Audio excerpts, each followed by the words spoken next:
Sampai di sesi terakhir, Rakyat Bersuara, saya berikan kesempatan 1,5 menit. Yang awal adalah Bung Guntur Romli, yang akhir nanti adalah Pak Wamen. Silakan. Ya, terima kasih Bung Aiman. Jadi kembali kepada cawe-cawe, kami memang menduga sangat kuat bahwa ada cawe-cawe terhadap proses kasus Mas Hasto Kristianto, Sekjen PD Perjuangan. Siapanya?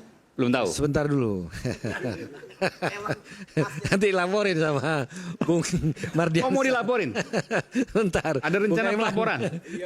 Hah? Siapa yang dilaporin? Nanti ini 1,5 menit aja keambil nanti. Ya, nggak apa, saya tambahin, nanti saya tambahin. Ini injury time, nggak apa. Siapa yang mau dilaporin?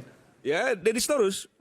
Atas pernyataannya terkait dengan di tanggal 14 Desember yang lalu. Ini berarti betul Pak Jokowi marah dong, lewat Anda kemudian melaporkan? Yang pasti kami sangat marah. Gitu loh. Kami sangat marah karena begini ya. Kalau misalnya namanya Pak Jokowi itu buruk, nama kami juga secara organisasi kan juga buruk juga. Jadi standingnya jelas itu.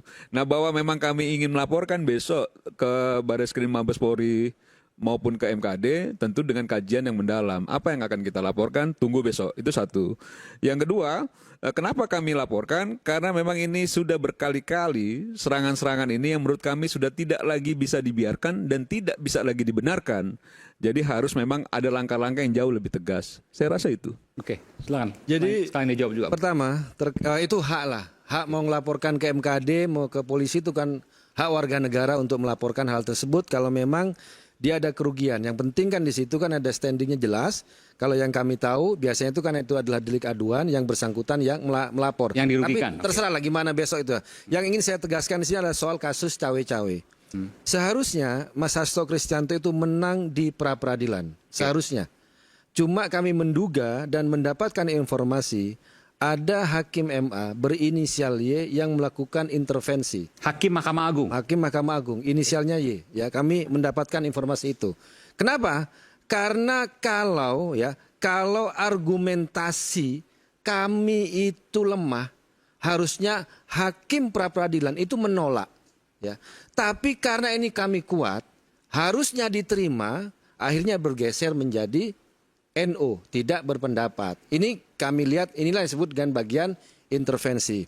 Kemudian untuk kasus Hakim MA apa kaitannya kan kalau pra-peradilan kan di pengadilan negeri. ya kan di bawahnya MA. Artinya ada pesanan. Iya, di situ yang kami dapat informasi terkait cawe-cawe untuk pra-peradilan. Makanya kami masih diberi kesempatan selanjutnya untuk mengajukan 2 pra-peradilan, cuma gugur karena KPK buru-buru melimpahkan kasus ini ke pengadilan yang sudah berlangsung dari sejak Jumat kemarin. Dan karena saking buru-burunya KPK ya, sampai di situ ada kesalahan. Harusnya di situ menulis KUHP menjadi KUHAP. Itu merupakan kesalahan yang sangat fatal. Karena Mas Hasto sudah menjadi terdakwa, dia ditahan ya kan, tapi gugatannya tuntutannya dakwaan jaksa saya sebut ya penuh dengan manipulasi dan penuh dengan abal-abal. Apabila kalau kita terkait dengan proses hukum, kalau benar-benar ini adalah hukum, kita katakan ini lemah. Ya, pasti ini ada persoalan cawe-cawe politik yang ingin melakukan kriminalisasi, yang ingin melakukan politik balas dendam ya terhadap Mas Hasto yang selama ini keras. Yang kami lihat kritik-kritik Mas Hasto memang kepada Pak Jokowi. Makanya ketika Bang Deddy Sitorus bicara pada tanggal 14 itu, bicara soal konteks politik kasus penetapan tersangkanya Mas Hasto. Karena kalau mau bicara kasus hukum, ini sudah 5 tahun. Sudah ada putusan hukum yang tetap. Tidak ada namanya Mas Hasto dalam dakwaan jaksa yang lama atau putusan pengadilan, dia merupakan pemberi uang. Semuanya adalah sebut Harun Masiku, tiba-tiba berubah sekarang menjadi namanya Hasto Kristianto. Kami tidak mau mengatakan bahwa menolak kewenangan KPK untuk membuat orang jadi tersangka, menuntut, itu kewenangan KPK. Tapi sekarang kita ingin menguji apa benar kualitas bukti yang dihadirkan oleh KPK. Ya, ataupun juga penegakan hukum. Saya ingin memperkuat tadi yang disampaikan oleh Bung Rai. Ternyata memang ketika kasus ini berlanjut ya, ada memang persoalan tebang pilih, gitulah. Sampaikan tadi, kalau mau pengembangan perkara harusnya Harun Masiku ditangkap, ya. Kemudian yang namanya Rosa Muhammad Tamrin yang menyuap pada waktu itu kepada Wahyu juga ditangkap dan diproses secara hukum. Ini tidak terjadi. Kemudian yang kita berapa minggu yang lalu bicara soal CSR Bank BI yang kata Deputi Penindakan sudah ada 2 tersangka. 2 hari kemudian jubir KPK meralat tidak ada tersangka. Kemudian bocor di media dan media sosial ada dugaan ya yang menerima atau terlibat itu adalah dari orang Gerindra, dari orang kekuasaan dan juga orang PKS yang muncul ya dugaan yang ada di media sosial dan kami khawatir jangan-jangan karena 2 orang ini masuk dalam lingkaran kekuasaan akhirnya KPK tidak mau melakukan penindakan. Ada namanya juga orang Gerindra Jawa Timur Anwar Sadat sudah jadi tersangka, sudah disita hartanya oleh KPK 8 miliar sampai sekarang belum ditahan dan tidak ada proses hukum yang jelas. Jadi dikatakan, jadi KPK ini sekarang mau yang tetap penegakan hukum, pemberantasan korupsi atau menjadi alat politik. Kalau bagi saya, Mas, kalau kita waktunya evaluasi, kalau saya harus bubarkan KPK yang sekarang, kita ganti KPK dengan yang baru, yang lebih kuat, dengan undang-undang yang lebih kuat.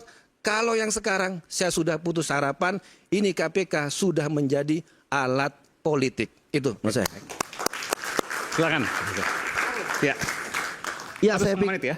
Ya, saya pikir apa yang disampaikan oleh Bang Guntur Romli ya kan luapan hati lah ya dari permasalahan dari Pak Hasto ini dan saya pikir itu sah-sah saja lah ya.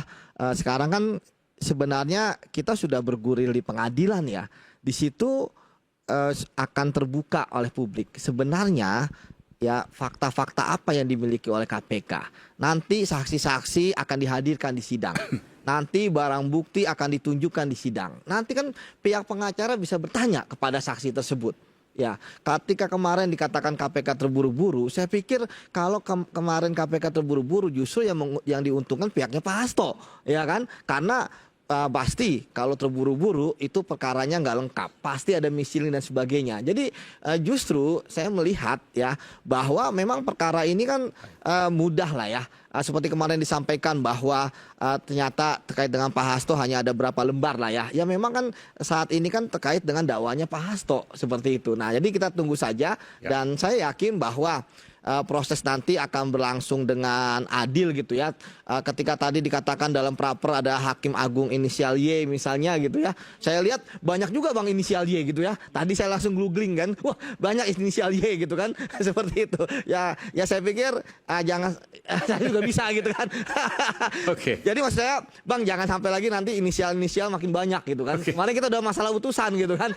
Seperti itu Bang. Ya seperti itu. Jadi ya kembali lagi bahwa ya kita yakin saja ini kan persidangan terbuka, kemudian kita bisa memantaunya dan kalaupun nanti KPK memang ya saya tidak akan membela mati-matian ya kalau melihat bahwa ternyata nggak ada keterangan saksi, nggak ada alat bukti gitu ya, ya tentu KPK akan kalah. Tapi ya saya masih yakin bahwa KPK mempunyai itu semua untuk mentersangkakan Pak Hasto bahkan bisa membawanya ke pengadilan tindak pidana korupsi. Begitu Mas. Baik, Mas Roy silakan. Ya, terima kasih. Jadi sebenarnya kita jangan terlalu dipusingkan dengan istilah, dengan diksi, ya gitu. Cawe-cawe, ya seperti yang dilakukan Petro, ini saya bilang Petro bukan siapa gitu ya. Itu sebenarnya hanya perbedaan diksi saja, sama yang sudah diakui oleh Pak Prabowo ketika menyampaikan pidatonya di salah satu hari ulang tahun partai. Beliau mengakui bahwa ada bantuan, ya gitu. Kalau enggak akan jadi presiden. Ya itu cawe-cawe sama aja dengan bantuan itu. Sama dengan dulu kita ingat. Seluruh rakyat Indonesia dihebohkan dengan istilah pulang kampung atau mudik, ya kan? Itu kan sama, orang yang sama itu dulu yang bilang gitu, ya.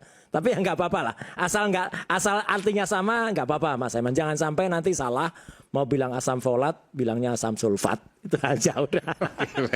Baik, makasih. Silakan.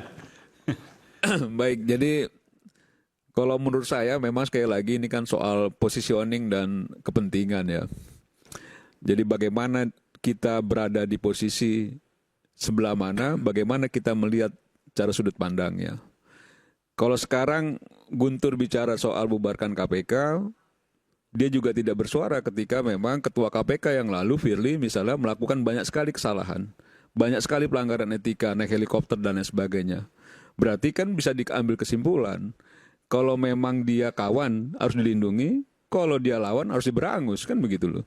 Nah ini kan sesuatu Saya yang tidak pernah melindungi Firly. menurut saya itu ya bebas saja. Guntur mau sampaikan itu juga bebas saja. Bahwa saya juga bisa menilai apa yang disampaikan Guntur kan juga hak saya juga, kan begitu ya. Nah bicara soal Pak Jokowi saya rasa sudah lah, bahwa Pak Jokowi ini kan sudah selesai, sudah pensiun gitu. Kalau orang datang silaturahmi, temu kangen dan lain sebagainya, dia menikmati hari tuanya dengan baik kan gitu ya, supaya nggak sakit kan gitu loh. Jadi dia ketemu masyarakat daripada dia diam-diam kan gitu loh. Dia ketemu masyarakat dan lain sebagainya, sehat, segar bugar. Dan apa yang disampaikan oleh Denny Sitorus misalnya bahwa itu memang sudah membuat Pak Jokowi marah kan gitu ya. Terus kita juga melihatnya bahwa ini sudah di luar batas ya. Bahwa besok Rampai Nusantara akan melaporkan Denny Sitorus ke Mabes Polri dan MKD, nanti kami sampaikan substansi apa yang akan dilaporkan. Dan hal lain, bicara soal demokrasi, kita harus menjunjung tinggi juga soal hak warga negara. Hak warga negara untuk dipilih dan memilih, itu juga harus dihargai selain soal apa yang disampaikan soal etika dan lain sebagainya. Kan tidak juga misalnya Bung Aiman misalnya, karena bapaknya bupati dia nggak boleh jadi camat. Ini kan juga hak warga negara, kan begitu ya. Yang menurut saya, ya itu bicara soal dinamika politik. Saya bupati saya nggak. Ya misalnya, kan gitu. Ya ini pribadi, pilihan pribadi. Ya itu kan pilihan kan. Tapi bahwa hak warga negara itu harus dilindungi. Boleh kok harus Mas, dilindungi. sepanjang nggak ngubah aturan Ya. itu boleh. Ya. Dan memaksakan perubahan aturan itu boleh. Iya kan kita juga pernah mengalami dinamika Mas Roy, kan gitu ya. Kita tahu bagaimana dulu di 99 PDIP punya 33% suara, tapi dia tidak berhasil menggolkan ketua umumnya menjadi presiden. Itu juga dinamika juga. Dan kita sebagai warga negara harus bisa menerima kekurangan Gus Dur pada waktu itu sebagai presiden yang terpilih secara demokratis. Nah itu kan fakta juga secara politik. Dinamika politik dihadapkan juga bahwa memang ada fakta yang harus kita akui sebagai warga negara itu melalui proses yang mau tidak mau diakui konstitusinya terlewati. Kan itu. Jadi kalau menurut saya masing-masing kita memang punya perspektif yang cara sudut pandangnya berbeda Bung Aiman, dan kami sangat menghargai apa yang disampaikan oleh segala teman-teman, tapi kami juga punya sikap tegas, jelas terhadap apa yang akan kami lakukan. Kan? Baik. Bung Rey silakan. Pertama, kalau kawan-kawan mau melaporkan Bung Dedi besok ke Mabes Polri dan Barreskrim, MKD. ya saya jelas menyesalkan.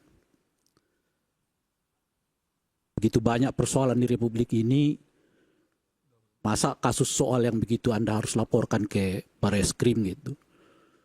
Ya Anda laporkan tuh OCC Arfi, Blok Medan, itu pagar bambu kok masih sampai kepala desa, itu Pertamina masih 9 orang, dan sebagainya. Pergunakan dong kekuatan yang ada pada dirimu itu untuk bertindak lebih besar dari sekedar ya mengadukan saudara Deddy Sitorus gitu loh. Ini sedih kita melihatnya gitu loh. Sedih kenapa gitu? Karena ada kekuatan besar bertindak kecil. Urusannya hanya individu. Padahal di belakang dia itu puluhan, ratusan, bahkan mungkin ribuan orang. Ayo pakai kekuatan itu untuk benar-benar menghantam apa yang disebut tadi oleh Bung Noel sebagai tikus-tikus negara. 1.000 triliun Bung. Masa cuma 9 orang sebagai tersangka? Pagar bambu Bung. Masa kepala desa aja yang tersangka? Saya sih sebetulnya lebih berharap mereka yang bersama dengan Pak Jokowi, bersama dengan Pak Prabowo, yang betul-betul all out untuk memastikan bahwa semua orang yang terlibat dalam penggarongan uang negara harus diproses di depan hukum. Itu yang kita harapkan sebetulnya. Di situ baru kelihatan manfaat besar keberadaan mereka dalam hal dukung-mendukung ini gitu. Itu pertama. Nah yang kedua adalah kalau hubungannya dengan apa tadi itu batas, ada batas gitu.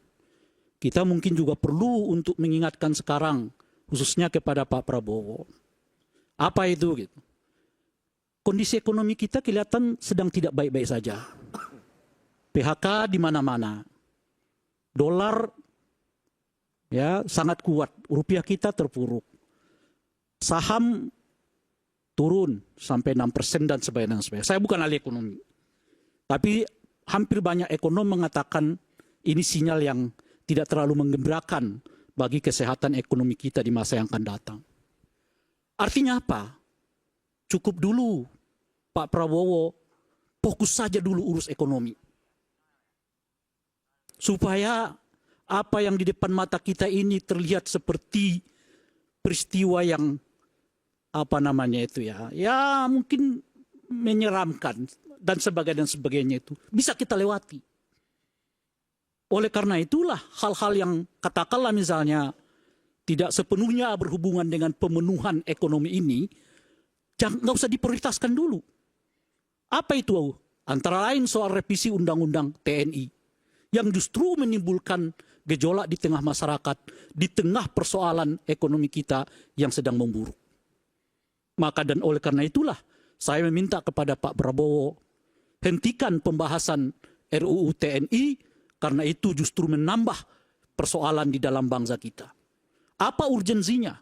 Apa signifikansinya sehingga kelihatan itu harus ya dibahas dengan sesegera mungkin, di mana justru supremasi sipil ya terancam akibat makin meluasnya keterlibatan TNI di dalam ranah sipil. Kita ini kan kawan-kawan sekalian ya, kesulitan kita itu. Kita mau masuk politik, dinasti politik udah merajalela di sana. Kita mau bidang ekonomi, oligarki dengan para taipan sudah masuk di sana. Kita mau menjadi pejabat, TNI, Polri juga ikut-ikutan ke sana. Bagian kita itu apa? Mau komisaris, harus jadi Jokowi mania dulu mungkin, Prabowo mania dulu mungkin, baru dapat jabatan komisaris. Lalu kita ini ke bagian apa? Itulah kawan-kawan sekalian, makna dari saya betul-betul tidak setuju pada dinasti politik. Karena membuat fairness dalam salah satu prinsip pemilu yang paling penting itu tidak dapat terwujudkan. Yang membuat kita semua sekarang terkungkung, mau masuk politik, udah anak si anu di sana, anak si anu di sana, istri, suami, cucu, kakek, paman dan sebagainya di sana itu. Ekonomi dua kasai parat. Apalagi komisaris, teman-teman presiden. Apalagi yang tidak dikuasai oleh orang-orang sekitar istana itu. Nah yang bisa kita harapkan itu cuma satu. Pak Presiden fokus, tunda dulu, bahkan hentikan pembahasan revisi Undang-Undang TNI. Ayo sama-sama kita perbaiki ekonomi sehingga dengan begitu kita tidak mengalami nasib yang kesekian kali terlambat untuk maju sebagai republik yang sama-sama kita idamkan ini. Baik, terima kasih. Bung Noel silakan terakhir. Oke, terima kasih. Harus jadi komisaris, harus Jokowi mania. Itu pernyataan yang sesat tuh sebetulnya. Karena saya pernah jadi Jokowi mania dan jadi komisaris utama, dipecat di era Jokowi. Saya bahkan diteroriskan. Tidak ada orang yang seperti saya sebagai pendukung kekuasaan malah difitnah dan dihina. Tapi saya tidak kecil hati. Bung Roy tahu ya kan, waktu saya diteroriskan, saya orang Kristen pertama di Republik ini yang diteroriskan. Dan atas jabatan saya dicopot hak perdata saya. Tapi saya tidak kecil hati. Gara-gara membela sahabat itu. Membela kawan saya Munarman, FPI. Nah, untuk soal hal yang kayak begini ini kan soal Hasto, ini kan soal sandra menyandra ya. Dia berharap Bu Mega bisa ikut dalam proses hukumnya dia. Ternyata Bu Mega juga tidak mau. Kemudian banyak cara yang lain diadu domba antara Mega dan Pak Prabowo, nggak bisa juga. Adu lagi Prabowo dengan Pak Jokowi, nggak bisa juga. Akhirnya sebarlah hoak. Kita punya bukti besar. Sekarang bukti itu sudah kita simpan di Rusia, di bawah Makoni. Ternyata bohong juga. Jadi semua orkestrasi-orkestrasi yang disampaikan, sebetulnya ini penyesatan terhadap kita yang selalu menonton drama-drama politik yang sebetulnya memalukan gitu. Kita sudah sangat memalukan lah, sudah muak tadi kayak ada orang yang tegap, besar, mengirim pesan, ada 9 orang yang akan menjadi target. Mungkin salah satu atau 2 yang menjadi target itu Dedi kali ya, Dedi Sitorus itu yang menyampaikan. Karena dia juga pejabat penyelenggara negara, ingat. Ketika dia kampanye, dia menjadi anggota dewan, dia pakai helikopter tuh. Nah kita tahu tuh duitnya dari mana, cek aja. Petugas penegak hukum bisa ngecek itu dari mana itu duitnya. Saya kira nggak fair kalau nggak ada orangnya kita. Ya nggak apa-apa, nggak. Ini kan ngebahas soal Dedi gitu loh. Gitu. Ketiga juga, ya kita jangan lupa sejarah bahwa ya ini kan lucu nih, para maling-maling ini mau teriak-teriak gitu loh. Bahwa kami ini dikriminalkan, enggak, lu penjahat udah, nggak ada urusan. Tadi apa yang disampaikan Mas Yudi tadi, nggak mungkin penegak hukum itu melakukan tindakan tanpa memiliki 2 alat bukti. Itu udah pasti. Mereka tidak mau sembrono dalam hal-hal itu. Jadi sudahlah, jangan lagi disandra bangsa ini, pemimpin bangsa ini, karena perilaku kriminal siapa ini, si Hasto ini. Kemudian KPK harus dibubarkan, buset hebat banget. Sekelas Hasto kemudian kita korbankan KPK, banyak orang-orang yang punya integritas, ya kan? Ya karena KPK sudah jadi alat politik, Bung. Ya emang itu produk besar politik. sendiri ya. Loh. Itu produk politik. Bukan, yang maksud Itu alat produk politik yang itu adalah ingat, sejarah KPK yang itu mendirikan KPK itu tumpul Bu Mega. ke Anda. Itu Bu Mega. Loh, Sadar KPK sejarah dulu yang lah. lama, Bung. Ya, Bukan dong. KPK yang Nggak sekarang. penting kok KPK sekarang atau dulu gimana sih? KPK yang Udah sekarang KPK itu udah diri Bu Mega. revisi. Ini Gitu closing loh. statement, baik. Tapi pesannya sudah Sekarang disampaikan tadi. KPK itu tumpul ke partai Anda masalahnya, gitu loh. Partai saya? Apa urusan dengan partai saya? Orang Gerindra kan?